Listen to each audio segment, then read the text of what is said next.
Hello guys, welcome back again sa ating YouTube channel, no, The Action Man. Una sa lahat, mega love shoutout po sa lahat ng mga kakamping at sa mga hindi man mga kakamping. Kung interesado ka sa bidyong ito, patapusin mo na hanggang dulo at huwag nyo nang kalimutan na i-like at i-share ang ating video para malaman naman ng iilan sa ating mga kababayan na nagtutulog-tulugan sa katotohanan. So muli naman nagbabalik ang nag-iisa nyong host na si The Action Man para magbigay ng komentaryo at reaction sa mga mainit ng issue ng bayan. So ito ho, mga ka-action, mga kakamping, no, may gusto lang ho ako na i-share sa inyo. Sa kabila ng mga paninira ng mga DDS content creator dito sa kasalukuyang administrasyon, mga ka-action, hindi ho sila nagtagumpay. Nasaklap. So, ang buong akala kasi nila is mauuto nila ang maraming Pilipino. Kaya todo ho sila pagbablog na kung saan kadalasan sa kanilang mga vlog is tinitira ho nila ang kasalukuyang administrasyong Marcos. Lalong-lalo na po si Inday Maharlika. Di ba? Ginagawa ang lahat ni Inday Maharlika, masira lamang ang kasalukuyang administrasyon. Pero hindi ho sila nagtagumpay kagaya ng kanilang mga inaakala. Ito po, ano po to? Ayan po. Yan po ay result ng Okta survey at isinagawa po yan noong March 11, 2024 na kung saan ang respondent niyan ay 1,200. Samantala naman ito si dating Pangulong Duterte ay bumulusok, 20% na lang ang suportado siya. Ang 31% na yan ni Mr. President ay sinusuportahan ang kanyang pamamalakad. Ang 20% naman yan ay sang-ayon din kay dating Pangulong Duterte ho, mga ka-action. 20% na lang, no? So alam naman ho natin ang kanilang mga prayer rally na kung saan may ano po ito na maisog. Maisog daw.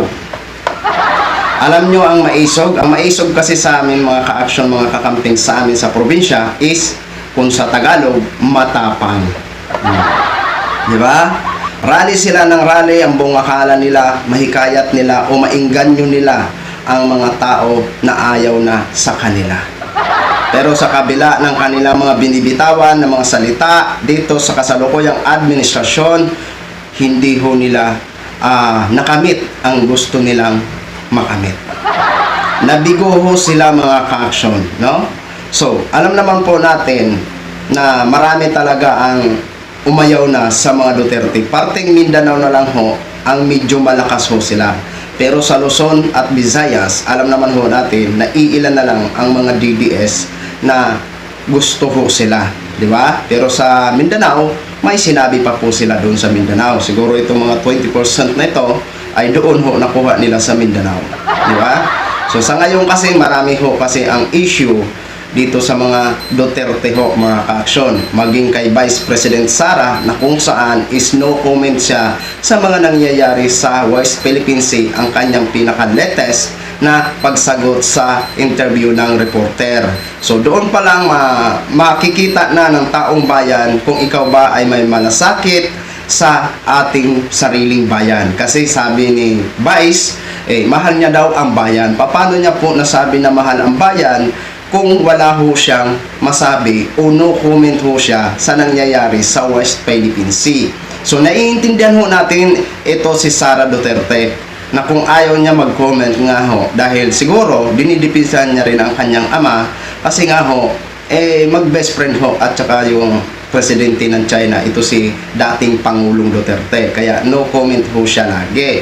So itong 31% naman na suportado si Mr. President, alam naman ho natin na kahit mga kakamping tayo, kapag tinanong ho tayo regarding sa administrasyon, kung tayo ba ay susuport pa, siyempre, sabi nga natin, tiisin na lang natin sa loob ng 6 years si Mr. President kaysa mapalitan siya ni Vice President Sara Duterte. Di ba? Kaya yan ang isa sa mga higher pa rin sa survey ito si Mr. President. Kaya ito naman, pag malaman naman ito ng ating mga kaibigan sa kabila ng mga DDS, ay talagang nako, kung ano-ano naman ho ang kanilang gagawing mga vlog. Oo, di ba? Basta ako ho, mga ka-action, kung ano man ang gawin ng administrasyon para sa bayan, suportado ko po. Pero kung may mga mali na tayong nakikita, doon na po tayo magboboses, no? Kasi yan po ay sinasabi natin na wala tayong kikilingan. Kailangan magiging patas ho tayo. Kahit iniidolo natin, kung alam naman natin na may mali na ginagawa, pupuna at pupuna ho tayo. Sana, yun din ang lagi natin sinasabi, na maging ganun sana ang ating mga kaibigan sa kabila na mga DDS, yung maging patas ho ang kanilang komentaryo. Kaso nga lang, talagang kahit alam nila na mali, talagang naghahanap ho sila ng dahilan para maano ho talaga ang na ma-idol pa rin nila ang kanilang inidolo. Pero alam naman po natin na ang mali ay hindi pwedeng ipaglaban. Di ba? So yun lang ho mga ka-action, mga kakamping Knogin, share ko lang ho sa inyo. Maraming salamat po sa ating mga viewers Luzon, Visayas, South Mindanao, all over the world. Ako po ang inyong lingkod, si The Action Man. Good evening everyone. Beautiful.